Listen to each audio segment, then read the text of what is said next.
감정가가 얼마죠? 1억 5,800만 원인데요. 근데 최저가가 8%로 나와 있네요. 그렇습니다. 1,300만 원입니다. 저 집을 갖다가 2천만 원에 입찰 들어가서 낙찰받았다 하더라도 2천만 원에 사는 게 아니죠. 그리고 9천만 원이라는 돈을 또 낙찰자는 또 더 지급을 해야 된다는 의미입니다.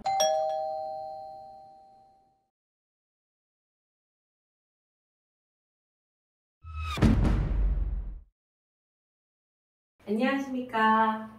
미소 경매 TV입니다. 이번 시간에는 선순위 임차인이 있는 물건을 한번 권리 분석해 보려고 하는데요. 경매 초보분들이 위험한 요소라고 생각하는 그 선순위 임차인 어떤 것들을 주의해야 하고 생각해 보아야 하는지 조언을 구하도록 하겠습니다. 변호사님, 네, 일단 선순위 임차인은 무엇인지 간략하게 설명 좀 부탁드리도록 하겠습니다. 저번 시간에 대항력 얘기하셨죠? 네네.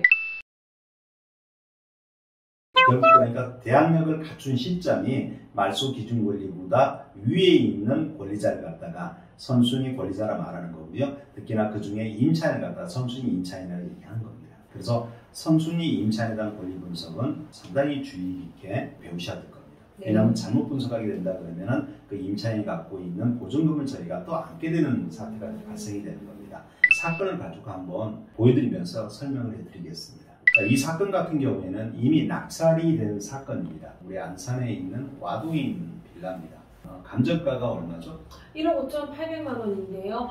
근데 최저가가 8%로 나와 있네요. 그렇습니다. 1,300만 원입니다. 제가 저번 시간에 한번 말씀을 드렸다시피 우리 민사집행법은요, 잉여주의를 대원칙으로 하고 있죠. 그래서 잉여주의에 반하지만 않는다 그러면요, 8%가 아니고 2%, 3%도 떨어질 수가 있습니다.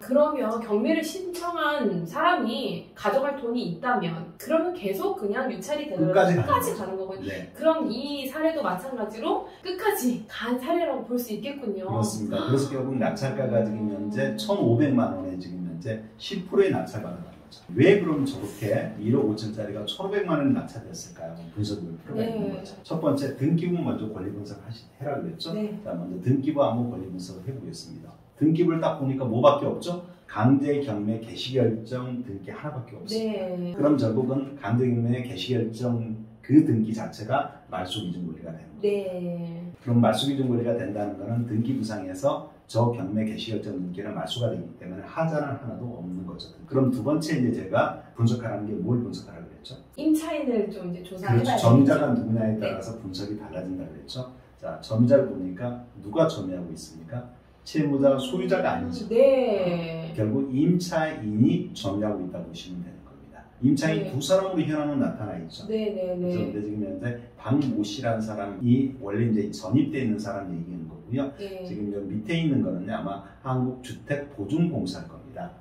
네, 그래서 전세자금 대출이라든가 전세자금 보증을 한다든가 이런 경우가 있죠. 네, 그래서 이 사람이 갖고 있는 권리가 1억 1,000만 원의 보증금을 갖고 있다는 거죠.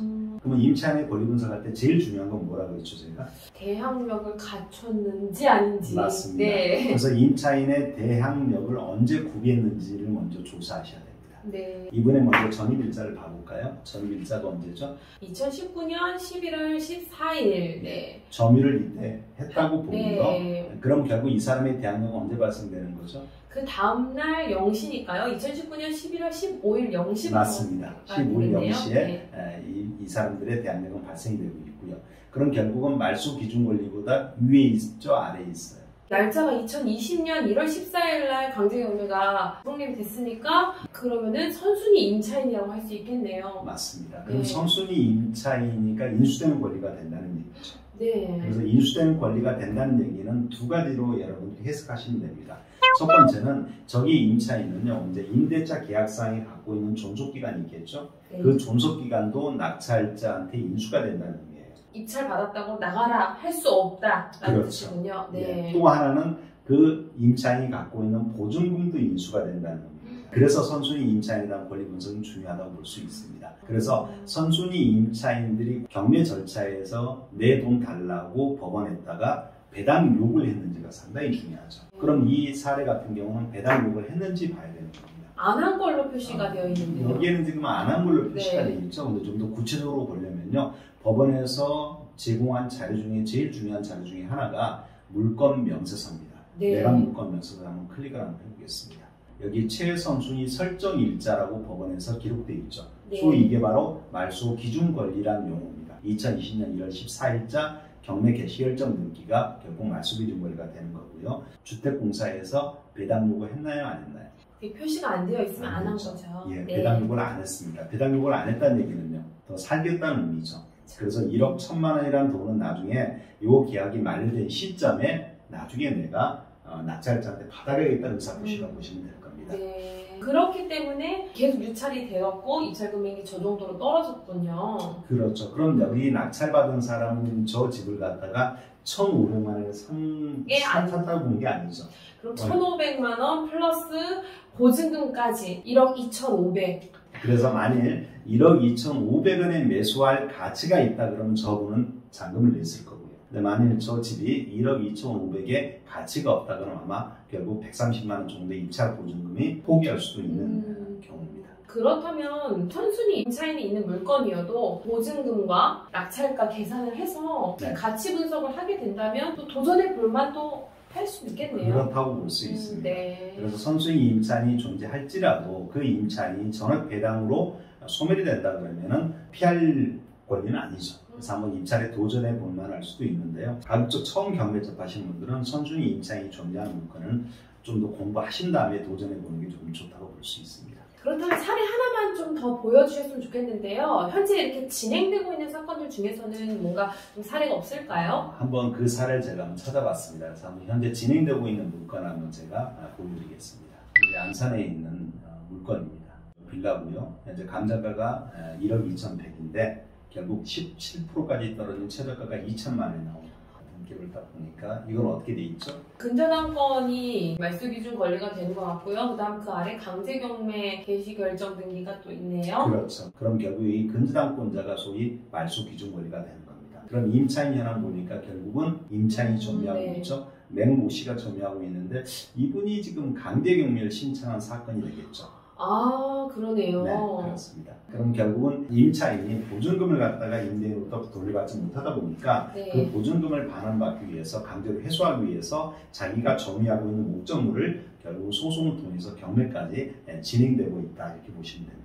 그럼 대항력을 발생한 시점이 언제죠? 2016년 6월 15일 0시부터 소득 발생이 됐겠네요. 예, 대항력을 먼저 갖췄죠. 그럼 임차인이 인수되는 권리라는 얘기입니다. 그럼 1억 1천만 원을 갖다 우리가 줘야 된다는 얘기죠. 네. 자, 이게 무슨 말이냐면 위에 보시면은요. 지금 최저 입찰가액이 2천만 원입니다. 2천만 원에 입찰 들어가서 낙찰받았다 하더라도 2천만 원에 사는 게 아니죠. 저희 1억 1천만 원에 갖고 있는 임차인이 존재하기 때문에 1억 1천만 원 중에서 내가 입찰한 금액 2천만 원 정도를 먼저 배당을 받아갈 수 있겠죠. 그러면 나머지 9천만 원 정도를 갖다가 받지 못한 거죠.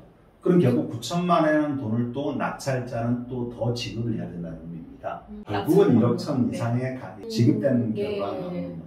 그렇다면 이 부동산의 가치가 1억 1천의 가치가 있는지 없는지 그 가치 분석까지 가야 되겠네요. 그렇죠. 그게 중요합니다. 그래서 현재 감정가가 1억 2,100이고요. 그리고 지금 현재 집 자체가 한 2000년도 초반에 나와 있는 그런 집이거든요. 아무래도 지금 시세가 1억 1천 이하로 형성된 경우가 지금 많습니다. 이 지역이. 그래서 결국은 1억 1천의 가치가 안 나오는 집이기 때문에 입찰자들이 입찰하지 못하고 있어서 계속 떨어질 수밖에 없는 겁니다. 임차인 같은 경우는 어떻게 될까요? 자기 권리를 지키려면 어떻게 하죠? 이 임차인이 이 집을 입찰을 통해서 인수를 할 수가 없을까요? 그게 최선의 방법이라고 봅니다. 어느 누구도 입찰을 들어갈 것 같지는 않거든요. 네. 그래서 결국 임차인 스스로가 입찰해서 자기가 네. 낙찰받는 수밖에 없다. 이렇게 볼 수밖에 없을 것 같아요. 네. 선순위 임차인 정리를 하자면 어떤 것들을 주의해야 한다라고 한마디 부탁드리겠습니다. 대항력을 갖춘 시점이 저당권이나 압류나 가압류보다 위에 권리를 갖고 있는 사람은 우리가 선순위 임차인이라 얘기를 하고 있습니다. 그래서 그런 선순위 임차인이 있을 때는 과연 그 임차인이 첫 번째 배당 요구를 했는지, 배당 요구 종기일 내에 했는지를 갖다가 반드시 판단해 보셔야 될 거고요. 그리고 결국은 배당 분석까지 할 줄 아셔야 되는 것들인 거예요. 그래서 선순위 임차인인 경우에는 권리 분석할 때 좀 더 공부를 더 하셔가지고 입찰을 도전하시는 게 좀 낫다고 볼 수 있습니다. 오늘은 선순위 임차인에 대해서 살펴보았습니다. 다음 시간에는 다가구 주택에 대해서, 그린생활시설에 대해서 한번 살펴보는 시간 갖도록 하겠습니다. 도움이 되셨다면 구독, 좋아요, 알람 설정 부탁드리도록 하겠습니다. 시청해주신 여러분 감사합니다.